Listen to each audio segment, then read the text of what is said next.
I am not really good of reading a Bible, and I am not really good of memorizing the Bible, but I do understand what does it mean if I read some of the verses in the Bible.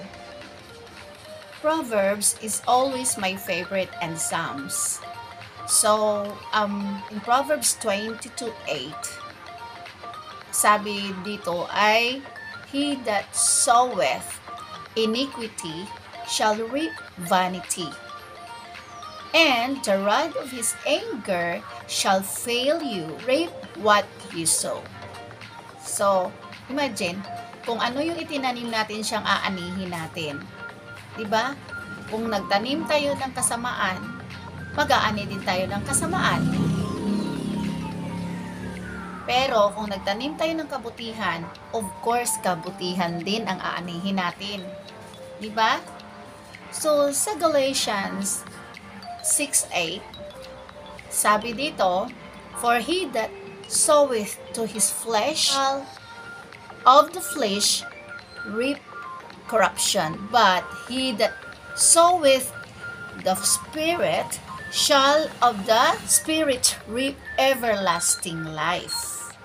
Guys, ang ganda talaga nitong salita na ito. Ito guys, isi-share ko lang sa inyo ha. Sabi nga dito sa Bible, kung ano siyang ginawa natin, siya yung kung ano yung tinanim natin, siya yung aanihin natin. My daughter and I had an experience about sa isang family that it happened last 2012, 13, and then 14, something like that. So,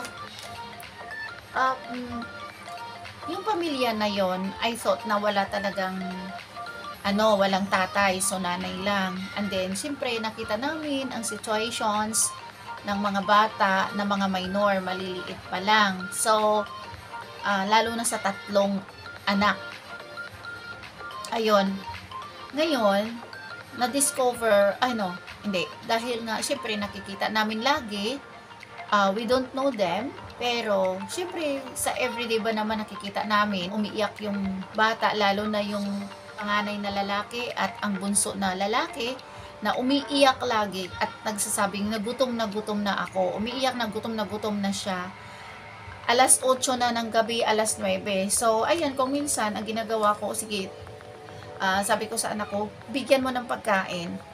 Nagdaan ang mga araw, mga buwan, hanggang taon, yun, ganon. So, anyway, siguro nakilala din naman namin yung nanay kasi pumasok dito sa akin.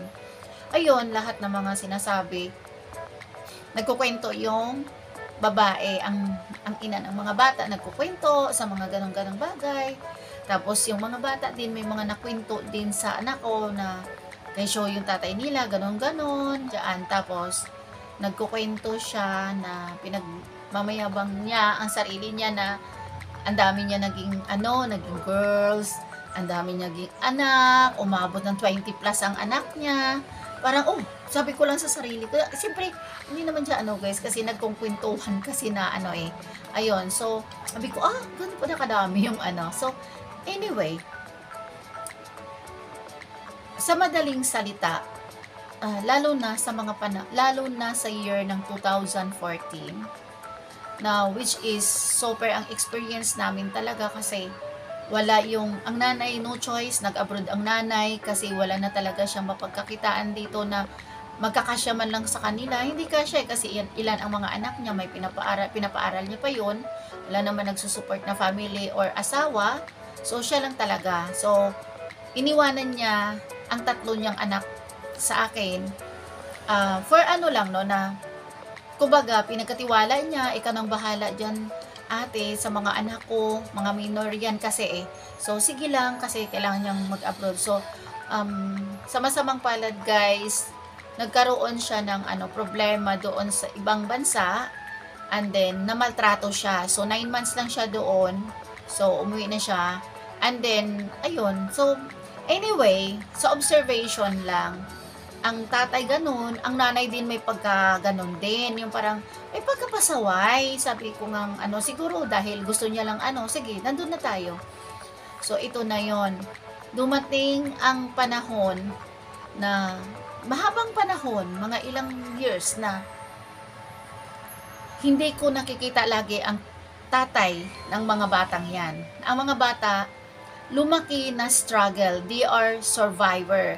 Kasi nabubuhay lang sila sa kung ano lang ang binibigay sa kanila ng nanay nila, kung ano lang yung kaya. And then, of course, kulang. Kasi 5 yatang anak. Oo, 5 sila. Yung isa sa kamurang edad nagtrabaho na. Akala ko nga malayo yung tatay na, kumbaga malapit na, sa malapit lang pala yung tatay. Pero hindi ko maintindihan. And then one day na aksidente yung anak niyang babae na minor, 11 years old. So dinala ko sa ospital kasi syempre natamaan ng bakal dahil doon sa nag-igib doon sa may foso sa unahan doon ng ano. And then ayun, nag-igib sa foso, doon natamaan din. So of course tinakbo ko sa ospital. And then I never even heard the father na thank you, salamat sa mga ano mo. Pero na lang, isa lang tao ang nagpapasalamat sa lahat ng ano, which is ang biyanan niya na nanggaling pa sa malayong lugar, na sobrang appreciate niya yung mga bagay na nagawa ko para sa mga apo niya. So, after so many years, guys, nagulat na lang ako na umuwi na yung tatay. And then, ika-ika na kumbaga. So, nandun na yun, siguro nagkaroon ng mild stroke, and then, ayun, tapos pero, syempre, walang trabaho, so, na mild stroke yon. Tapos, may mga pagkakataon pa na, ang gulo, nag-aaway, nagugulat ako, yung mga ganang sistema, and then, nabalitaan ko na lang na, ay, naghihimas na ng bakal, nabalitaan ko na lang na, naghihimas na ng rihas, yung mga ganon. Okay, so natahimik na. Problema din kasi yung tatay nila nandun sa loob, nagbakasyon ng siguro mga 2 years. So, ayun. So, anyway, pagbalik naman galing sa bakasyon, ito na, nagkaroon na ng sakit. So, sa madaling salita, guys, when you're at young age, where you are you doing best? Are you taking your responsibilities na harapin mo yon at gagawin mo yon? Mga ganon. And then dumating yung araw na ikaw ay mahina na, kumbaga, so do you remembered your family, you remembered your children, you remember that you got a house there to stay together with your children.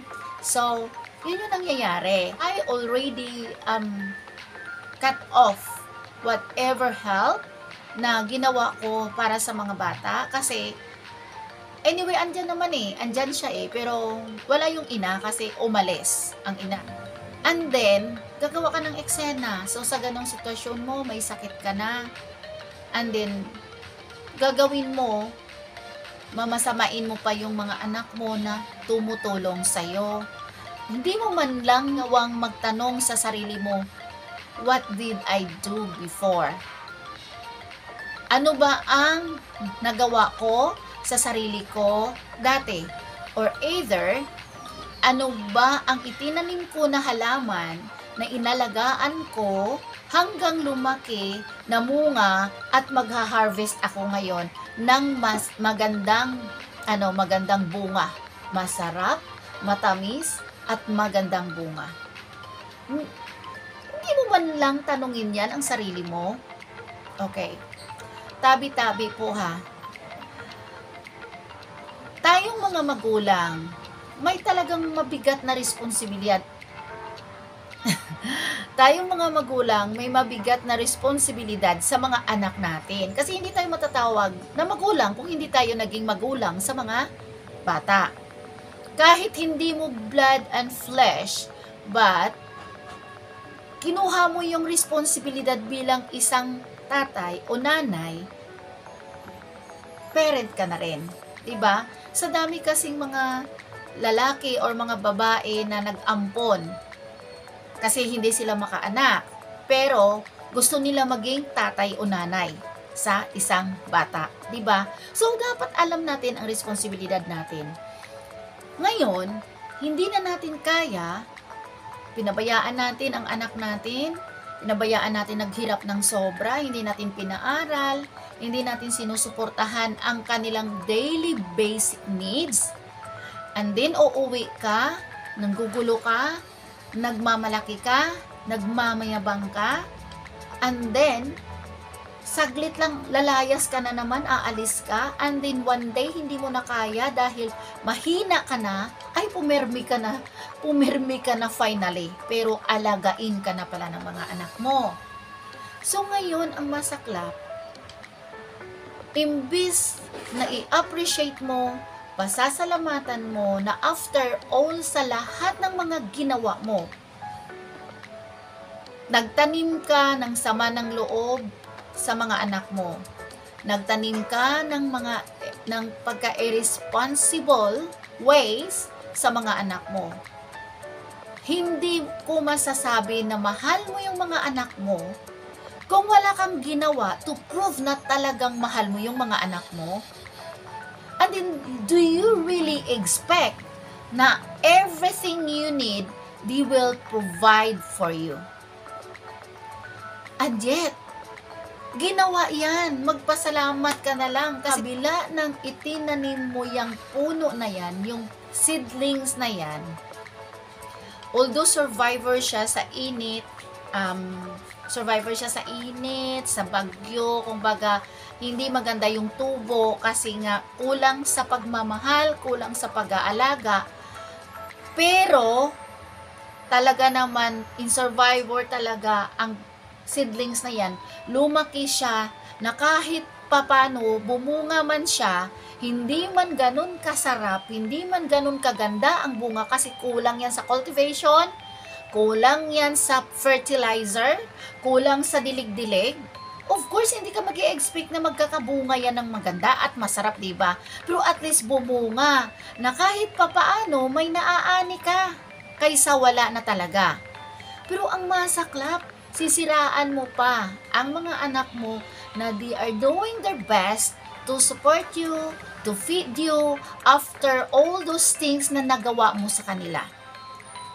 See, imbis na magpapasalamat ka sa kay Lord na naging mabuti ang puso ng mga anak mo sa iyo kahit papano, pero sinisiraan mo pa sa ibang tao. Imagine guys, kaya ako'y nagulat. Siyempre, tingnan mo, sabi ka ng anak ko, bakit ganon? Bakit ganon siya ginagawa niya? Naririnig namin guys naririnig, hagip na hagip pa yan dito sa namin, na kung ano mga sinasabi, nakikita din siya, lahat na-absorb, kumbaga, naririnig namin dito yan, kasi may kami dito sa harapan, may monitoring. So, ibig sabihin nun, lahat ng mga sinasabi niya ng mga anak niya, hindi daw siya binibigyan ng pagkain, hindi daw siya inaalagaan, hindi daw siya ganito.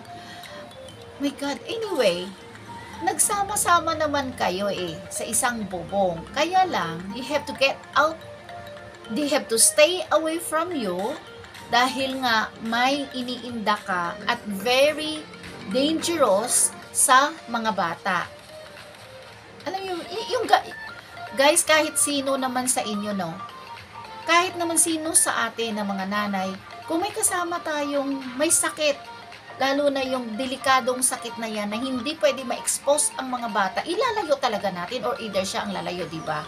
So, ang ginawa, na lang ang mga bata, naghanap ng mauupahan para maiwas nilang mga anak nila sa ganong sitwasyon. Pero, hindi naman na hindi naman na pinabayaan ginagawa naman ang mga bagay na yun na kahit paano masupport yung gamot, mapadoktoran siya, and then papakain siya. Kitang-kita namin yan dito. Kaya nagwala ang anak kasi nakarating sa anak ang ginawa niya dahil nagkaroon ng confrontation. Dahil nga ang isa sa relatives nanubo doon sa anak at pinagsabihan ng ganon-ganon. So, alam nyo guys, ako naman, nanginginig naman kasi pag marinig ko yung ganong lakas ng ganong galit, lalo na yung anak, aba, Diyos ko, nanginginig na ako. Syempre, tataas naman yung blood pressure ko niyan. So, ginawa ko naman to calm sa babae, sa anak niya. Kasi may nagtanong niyan sa akin sa message. So, minisis ko naman doon ang authority na dinadalhan ng may isang authority person na nagtatanong about dan sa status niya. So, nag-message naman, nag-reply ako doon na nagdadala naman ng pagkain ang mga anak niya. So, ayun, everyday from morning to evening. So, bukod pa doon, mayroon namang merienda naglalako na kapag kumuha siya dyan, okay lang, babayaran na lang pag dumating ang sahod. Anyway guys, ito yon. Sana maging bukas ang isipan natin sa mga sakripisyo din ng mga anak natin sa atin. And then, huwag ka nang magtaka din kung sa tingin mo unfair ang treatment sa iyo ng anak mo, hindi ka na rin dapat magtaka. Tanungin mo rin dapat yung sarili mo, what did I do to them? Do I being a good parents to them or not? Something like that. Or mahiya naman tayo. Like for example, yung anak natin ay hindi naman nagtatrabaho talaga. It's not really earning money. Kung di ang trabaho niya ay housewife, nag-aalaga ng asawa, nag-aalaga ng pamamay, nag-aalaga ng mga anak. Of course, ang nagpapakain dyan yung asawa. 'Di ba? So, ang nagtatrabaho yung asawa. And then, kung ang manugang mo ay nagtatrabaho, dapat yung expenses doon lang mapupunta sa family niya. Pero, they are not stingy. I think they are not selfish kasi they are sharing to you. Kumbaga, sa maliit, sa simpleng bagay, nagsishare pa rin sa iyo. So, you should appreciate that. Kaysa naman, hindi mo na nga masabing salamat, ipanglandakan mo pa sa mga tao na hindi nagbibigay sa iyo. Ang pangit nun. And then, you should take care yourself din. Tulungan mo yung sarili mo rin na makarecover ka sa sakit mo.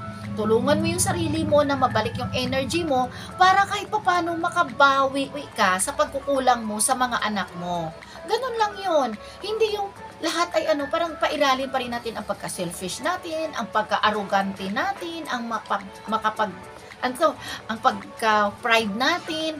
Hindi porkit magulang tayo, we are really in the right position to do everything kahit masama man yan. Gawin natin kasi magulang tayo, that is not good. So, we have to learn how to appreciate.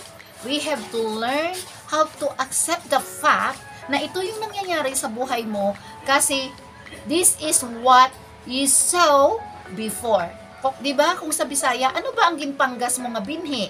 Ay di amo na ang magtubo kag amo man ang imo nga anihon. Yon. Ibig sabihin ganon. Don't expect too much to those people that you do nothing to them. Ang pagtulong natin sa kapwa natin, sa family natin, really may hangganan nun. May hangganan yon. Hanggat kaya nila, gagawin nila. Pero pag dumating ang punto na hindi na talaga kaya, di sorry ka. So, dapat matuto tayo sa mga pagkakamali natin. And then, repent. Hindi tayo, hindi naman, wala namang taong walang kasalanan, di ba? What God wants from us is to repent. Di ba? Sabi ng Bible, there is an everlasting life. Yun ang repentance. So, sa ganun na nga sitwasyon mo, until now, you are not repenting. You still blaming those people. You still saying bad things to people. After all those years suffering with this terrible illness, imbis na magdasal ka na, Lord, pagalingin mo ako, at Lord, bibigyan mo ako ng pagkakataon para makabawi ako sa mga anak ko.